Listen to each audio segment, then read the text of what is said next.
All right, guys, welcome back to the GSMC Wrestling Laureate Podcast, brought to you by the GSMC Sports Network. I'm your favorite wrestling fan, Eric Rodriguez, here every Monday through Friday, 8 p.m. Pacific Time, 11 p.m. Eastern Time, here to talk about everything in terms of professional wrestling, from all the action inside and out, all the backstage curtain drama. We also talk about promotions from AEW to WWE. TNA to Ring of Honor, Stardom, New Japan Professional Wrestling, the National Wrestling Alliance, the Game Changing Wrestling promotion. If it makes major news inside the world of professional wrestling, we talk about it here on this show. So we're going to get into some, is Shane McMahon going to be all elite after I read a couple of, God, I hate it when it does that. Okay, there we go. Now my chat's working. Okay. I got a couple of chats, from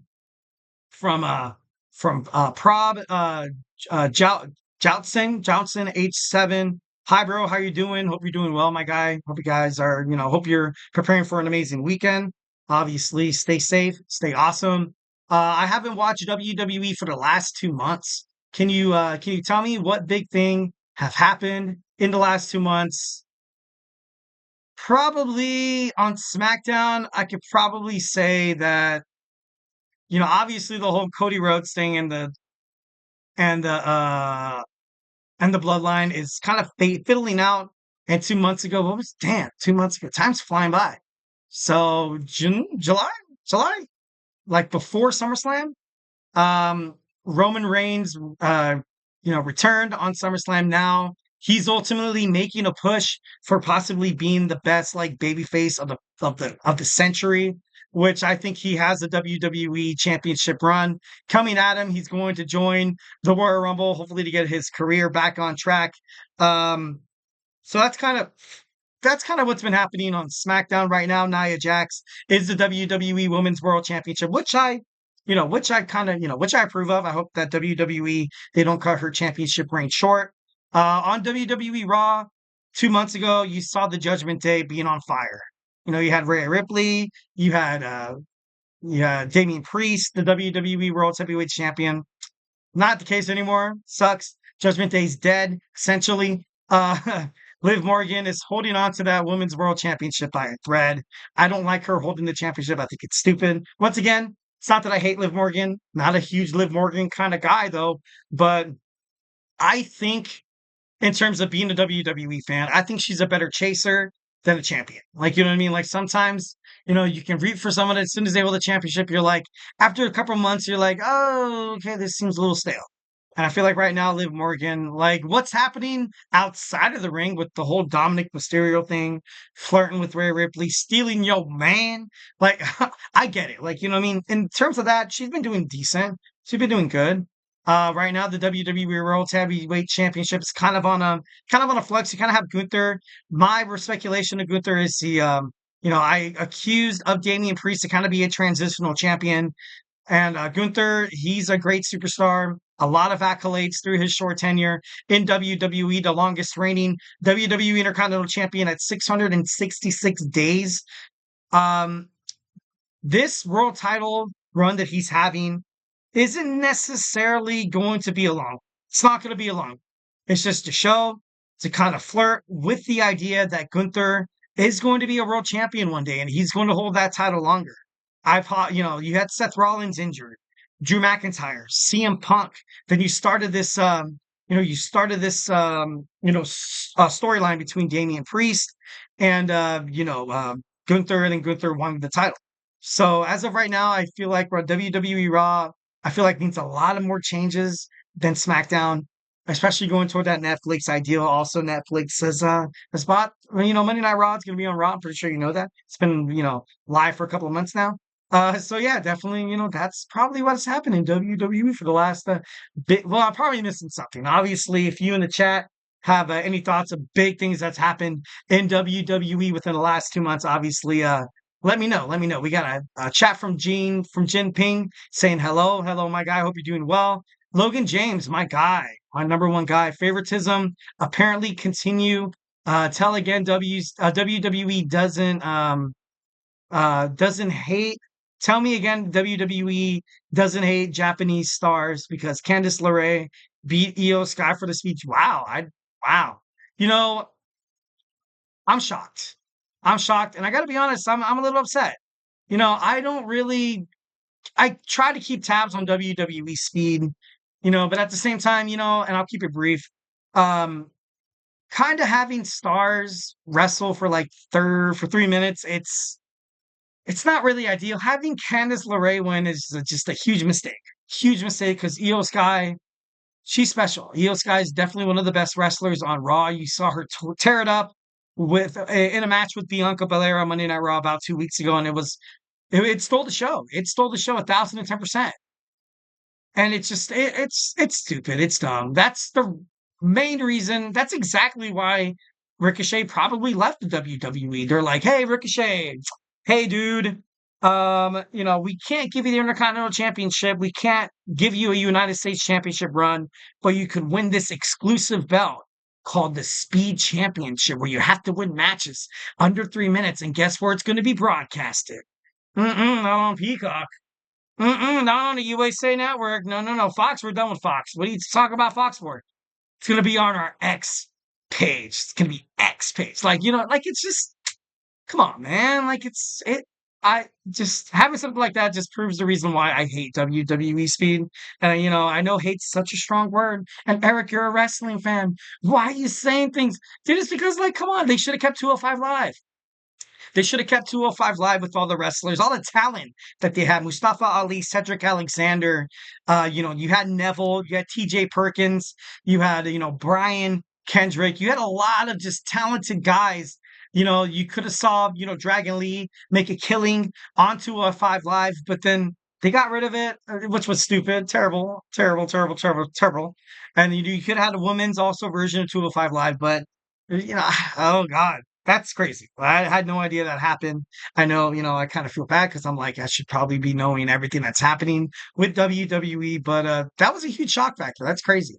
Thank you, Logan James, for telling me that. That's crazy, and I don't agree with it. Kind of sucks. All right, so briefly, let's talk about Shane McMahon because we are rapidly running out of time. We got my boy Emran's GSMC Soccer Podcast started in 20 minutes, 25 minutes. So make sure you catch that. So Shane McMahon has been around the wrestling, kind of around the wrestling world of being in cahoots with Tony Khan and AEW. They've been seen.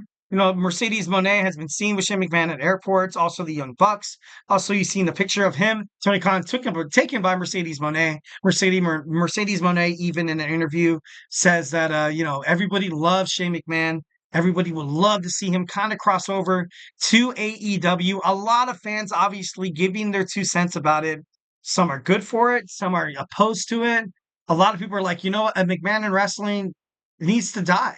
It's not back in the day anymore. Like, you know what I mean? Even when Shane McMahon was on WWE, did he have necessarily, prolific ideas in terms of storylines and characters, stuff like that?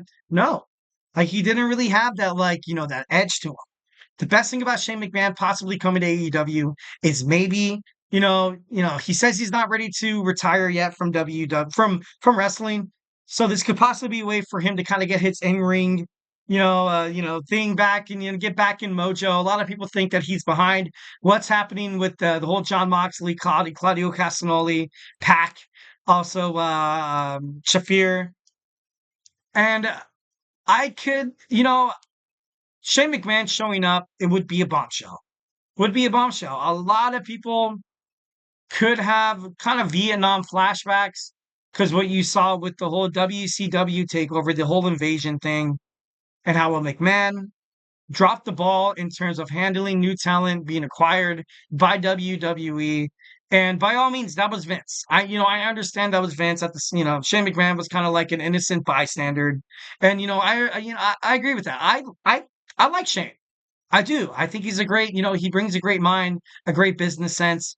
If anybody could understand how a wrestling promotion goes under, how it dies, how it falls, how it becomes the laughingstock of world wrestling media, it's got to be Shane McMahon. He's seen the bad, he's seen the ugly, and I mean ugly, and he's seen what's worked. He's seen what's worked. Right now in AEW, everything that's kind of happening, all the storylines in AEW, I see, and as a wrestling fan, I'm not hating it. I'm not hating it. I see a lot of I see wrestling. I see wrestling. A lot of what the foundation of what AEW and Tony Khan has to offer is exactly what WWE was the opposite circa of 2019, 2020, before the pandemic, was because you'd go out there and you wouldn't see people just lollygag on the television, cutting pointless promos, having these silly conflicts and storylines and bookings and, feuds and babyface turns and heels. Mostly in Tony Khan's promotions, you have wrestling. The wrestlers go into the ring and the wrestling speaks for itself. Inside that is a whole entire promo. But with Shane McMahon joining AEW, I feel like it could, kind of carry on much like that. I know at the same time, Tony Khan, you know, um, I feel like teaming up with Shane McMahon, business wise, having Vince McMahon be a reason why WWE went international, but AEW has kind of went international all by themselves. The Elite right now, not really a faction anymore. Like, you know what I mean? Doesn't really seem like they come out very often. Not your typical faction. Kazuchika Okada holding the AEW Continental Championship he should be on his own, killing stuff, killing it every match. You know, the best person, and I feel like the Elite tried to get on their stable, which he is, but Jack Perry. Jack Perry is a very special superstar.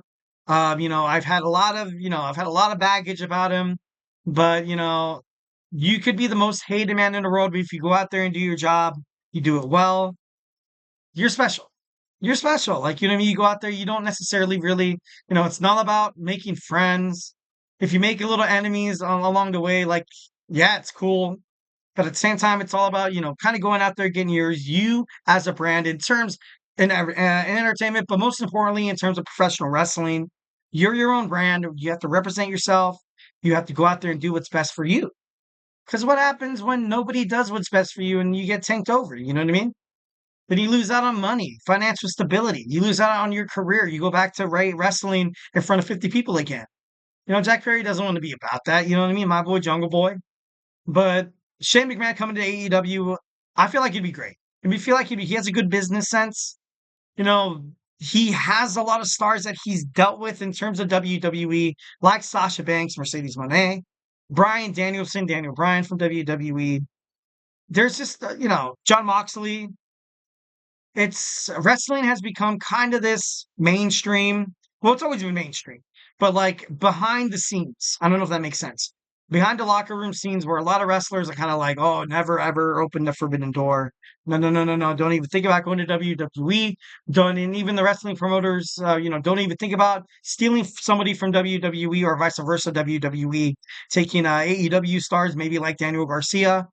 I do feel like they're gonna, work out a deal, but ultimately, it just seems kind of crazy, But if anybody, like I said, like I kind of talked about in the beginning, is that if anybody has a good business sense of where a wrestling promotion could die or it could be successful, it's got to be Shane McMahon. So I'm not. It's not that I hate it. I don't love this idea just yet, but at the same time, it could work out. Especially with AEW coming to terms with HBO Max, possibly being on Fox.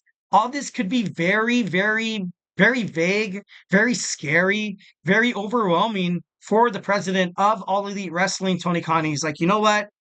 I need a partner. I need somebody who's going to look out for the betterment of the company, someone who knows what they were doing. Obviously, back in the day, you saw WWE sign contracts, from Sci-Fi to, of course, the USA Network to Fox.